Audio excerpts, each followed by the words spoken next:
Hay 40.000 casos de intoxicación por monóxido de carbono por año en nuestro país y casi 200 fallecidos son las estadísticas. Es un problema mucho más grave de lo que uno vendremos cree. este año, no? Porque venimos aquí desde Mañanas Públicas, ya es la tercera nota que vamos a hacer sobre el monóxido de carbono, porque nos parece importantísimo insistir con el tema. Son muertes evitables. Totalmente. Evitémosla. Doctor Ramiro Heredia es médico clínico. Hola, Ramiro, buen día.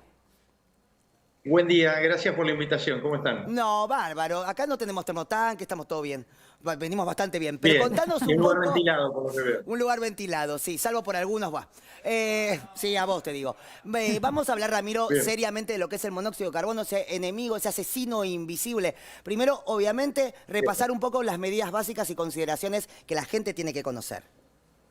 Muy bien. Puntos claves de lo que es el monóxido de carbono en realidad, ¿sí? El monóxido de carbono es un gas muy tóxico que en nuestro país, principalmente en épocas cuando empieza el invierno, se registra un aumento bastante importante. El año pasado se registraron bastante más casos que los últimos 3 o 4 años y genera intoxicaciones potencialmente graves e incluso mortales, ¿sí? Se han registrado hasta 150 o 200 fallecidos por año, desgraciadamente, con un componente muy importante que nafta, gasoil, plástico, cualquier cosa que se queme, si se quema en presencia de insuficiente cantidad de oxígeno, o sea, de una mala ventilación, se produce dióxido de carbono. Monóxido de carbono, perdón. Claro. Ahí le sobra un 2, el monóxido, es CO.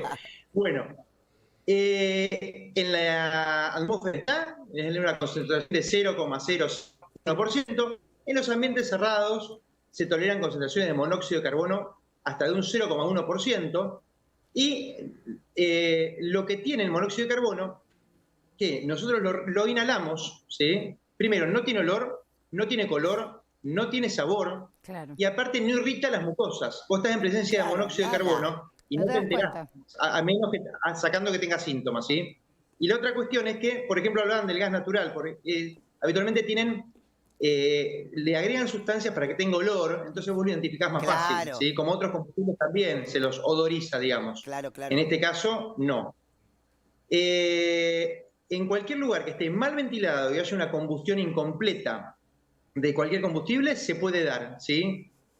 El monóxido de carbono nosotros lo inhalamos, llega al pulmón, en el pulmón pasa a la sangre y se le une a la hemoglobina. La hemoglobina es una proteína que transporta el oxígeno en sangre en los glóbulos rojos, es como si fuera el autito que lleva el oxígeno, ¿sí? Sí. A Y los ahí tejidos. lleva el Con monóxido la diferencia también. con el oxígeno, claro, lleva el monóxido de carbono en los tejidos, no se libera y genera que los tejidos sufran hipoxia o déficit de oxígeno. Claro. Y eso genera síntomas, principalmente neurológicos, ¿sí? Dentro de los síntomas neurológicos, el más común, la cefalea o dolor de cabeza, que es un síntoma específico, las alteraciones a nivel de conciencia, uno puede estar confuso, irritable, molesto, Rami, aletargado o enlentecido, Rami, o hasta ¿sabés incluso qué? estar impactado o en coma, sí. Quiero hacer un punto ahí para que justamente lo desarrollemos más profundamente. Hay algo que tiene que ver con el acostumbrarse a tener que rendir, ¿no? Entonces me duele la cabeza, me tomo algo para tapar el síntoma, estoy caído, me tomo algo para levantarme. Entonces empezamos a desoír los síntomas de nuestro cuerpo.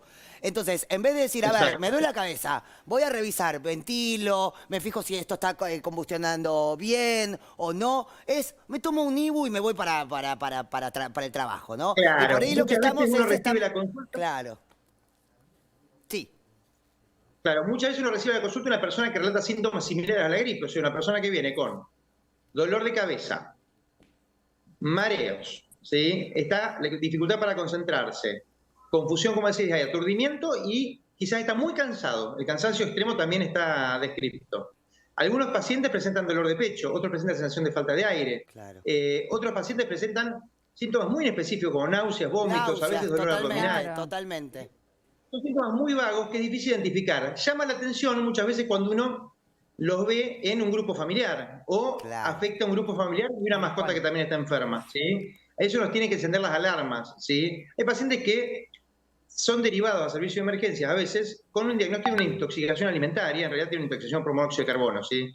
Siempre en esta época sospecharlo. Las intoxicaciones por monóxido de carbono además se pueden dar durante todo el año, ¿sí? Porque se asocian a combustión completa en calefones, termotanques, calefactores. No tiene que ver con la calefacción sola, ¿no? No, la cocina también, de hecho. Sí, claro, no solo con esa gente La que cocina calefacciona también, con que lo horno, tenemos por todos los días. ejemplo. Claro. ¿no? Que dejan el horno Claro, no prendido. habría calefacción ni con horno ni con hornalla. Nunca. Nunca, o tratar de evitarlo. Y después los grupos electrógenos, que ahora lo usamos muchas veces por los cortes de luz también, encender un motor de un vehículo dentro de un estacionamiento, ¿sí? Y muchas veces el lugar no tiene que estar completamente cerrado. A veces lugares mal ventilados, pero con una ventilación insuficiente pueden ser la causa. Ahí muestran un brasero, que es un modo de calefacción. Rami, una pregunta que mi abuela hacía y que para mí era un suicidio, que era, viste esas estufas que tienen la rejilla arriba, no las que tienen rejilla de costado, las que tienen la rejilla arriba y le ponía tarros con agua para humidificar el ambiente. Bien, Sí, el humidificar no mucho. está mal. Claro, humidificar no está mal. Si ese tipo de estufas se tienden a tratar de evitar, porque no tienen un tiraje al exterior. Claro. ¿Sí? Todo artefacto debería tener una ventilación al exterior. Y si no tiene una ventilación exterior, la ventana debe estar abierta por lo menos 10 centímetros todo el tiempo, una ventana. Y una vez por día deberíamos abrir todas las ventanas y ventilar, por ejemplo. Totalmente. Como una medida de prevención. Otra medida de prevención, todos los artefactos del hogar. Es que cuando hablamos de artefactos hablamos de calefón, termotanque, la cocina se usa todos los días, ¿sí? Cualquier dispositivo de calefacción, los grupos electrógenos inclusive, lo que tengamos, deberíamos estar atentos y hacerlos revisar anualmente por un casista matriculado. Y una Eso seguridad tiene un costo, extra, no es un costo tan elevado. una seguridad extra, cerra la llavecita del gas de la cocina cuando apagas la vas a cocina y te dormir. vas a dormir. Exactamente. No hagas lo que yo hago, que es bajar 7 veces a ver si cerraste la cosita de la cocina. Bueno, eso pero está seguro. con una está bien. Rami, yo quería hacerte una pregunta en relación a las edades. Porque además en algunos hogares le ponen estufa a los chicos, ¿viste? Para que no tengan frío, le cierran. Claro. ¿Cómo afecta según la edad, según el cuerpo, el peso? ¿Cómo funciona?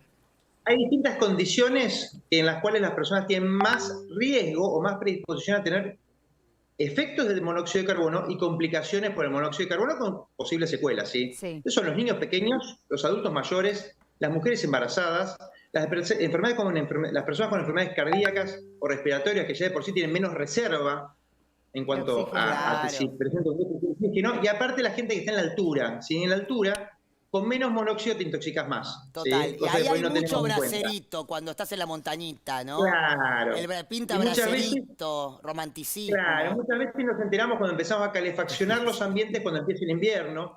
Por ejemplo, ahora, si uno ve un pantallazo de lo que hay reportado de estas últimas semanas, un reporte de casos en Salta, de un departamento de alquiler temporario en el cual una familia de turistas se intoxicó, reportes en Mendoza, reportes en Córdoba. Empieza a haber reportes y hay aparte muchos subdiagnósticos. Nosotros hablamos de 40.000 casos por año. Rami, todavía no hay muertes declaradas por monóxido hasta altura del invierno, digamos. Este año sí hay muertes reportadas. En noticias por lo menos sí. Todavía no vieron estadísticas oficiales, no ha habido publicaciones, pero ya va a haber en este tiempo. Claro. Pero sí, otras veces hay muchos subdiagnósticos, ¿sí? Por eso es muy importante estar atentos. Si pensamos, sospechamos que, primero, que tenemos síntomas compatibles con intoxicación por monóxido, o encontramos a alguien que creemos que está intoxicado por monóxido de carbono, lo primero que hay que hacer es ventilar, abrir las ventanas y abrir puertas, retirar a la persona de ese lugar, activar el servicio de emergencia, o sea, llamar al médico, llamar a la ambulancia. ¿Sirve tomar agua? Todas las personas que se intoxican por monóxido tienen que ir a un hospital. En la intoxicación, ¿sirve tomar cantidad de agua como en otras intoxicaciones te recomiendan? Lo principal es asegurar un buen suministro de oxígeno, o sea, una máscara de oxígeno con una fracción inspiratoria, se llama el 100%, o sea, alto flujo de oxígeno. En el soporte de esa persona que va a permanecer por lo menos observada en una guardia de emergencias o en una salita donde tengamos el primer recurso para atenderlo, se lo va a hidratar, ¿sí? Se va a medir las complicaciones que haya tenido, ¿no? Algunos pacientes van a necesitar un tratamiento especial que se llama cámara hiperbárica de oxígeno, que es, en algunos centros médicos hay unas cámaras en las cuales uno se mete y es hermético eso y a uno le aportan oxígeno a alto flujo y a muy alta presión, a una presión mucho mayor que... Muy bueno. Mucho mayor que la habitual. Doctor Ramiro Heredia, médico clínico, le agradecemos un montón la comunicación, hecha está la advertencia y sobre todo no tapen los síntomas. El cuerpo avisa por algo. Entonces esto de tapamos todo y salimos para consultar ante cualquier duda. Ramiro Heredia, médico clínico, muchísimas gracias. Sí, Ernest. Fabi, ¿tenés algunas placas? Sí. No, gracias a vos. Vamos a hacer...